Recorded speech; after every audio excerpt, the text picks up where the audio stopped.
আমি হচ্ছে এই সিনেমাটার পরিচালক। আমার দায়িত্ব হচ্ছে যে সবাইকে জানানো, সবাইকে এখানে ইনভাইট করে নিয়ে আসা বা তাদেরকে বলা যে ফেস্টিভ্যাল থাকার কারণ হয় কি যে যখন সেলিব্রিটিরা হচ্ছে এখানে উপস্থিত থাকতো তখন দেখা যাচ্ছে ওদের কারণে অডিয়েন্স আরও এখানে দেখতে আসতো। হ্যাঁ, তো আমার জায়গা থেকে আমি আমার যারা কলাকৌশলী বা শিল্পী আমি সবাইকে বলেছি, ইনভাইট করেছি। এখন আহ, আমার যে এই সিনেমার যে নায়িকা স্পর্শী ও দেশের বাইরে আছে, আর বাকি যারা সবাই দেশে আছে।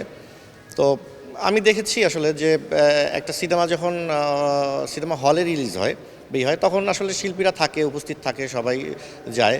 কিন্তু ফেস্টিভ্যালের ক্ষেত্রে আমার কাছে মনে হলো এইটা বিষয়টা নিয়ে একটু উদাসীন আছে, মানে এই ব্যাপারটা একটু গুরুত্ব কম আছে আমার কাছে মনে হচ্ছে। আমি জানি না শিওর কিনা, কিন্তু ফেস্টিভ্যালগুলোতে আসলে থাকা উচিত, কারণ এটা বাংলাদেশের ফেস্টিভ্যাল, একটা ইন্টারন্যাশনাল ফেস্টিভ্যাল। এখানে আরও নানান কান্ট্রিজ ছবি চলতেছে, বা এই সিনেমাটা হয়তো দেশের বাইরেও সিলেক্টেড হইতে পারে।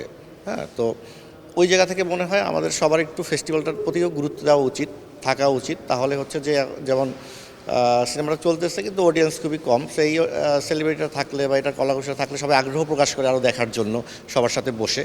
তো এটা আমি শুধু আমার না, সব মানে অভিনয় শিল্পী এবং কলাকুশলীদের আমি অনুরোধ করব যে ফেস্টিভ্যালগুলোতে আপনারা একটু মানে এটাকে একটু গুরুত্ব দিয়ে এটা আপনারা থাকলে তাহলে হচ্ছে যে সামনে আরও অনেক ফেস্টিভ্যাল করার আগ্রহ সবার তৈরি হবে, বা ফেস্টিভ্যাল কেন্দ্রিক সিনেমা নির্মাণে সবাই আরও এগিয়ে আসবে।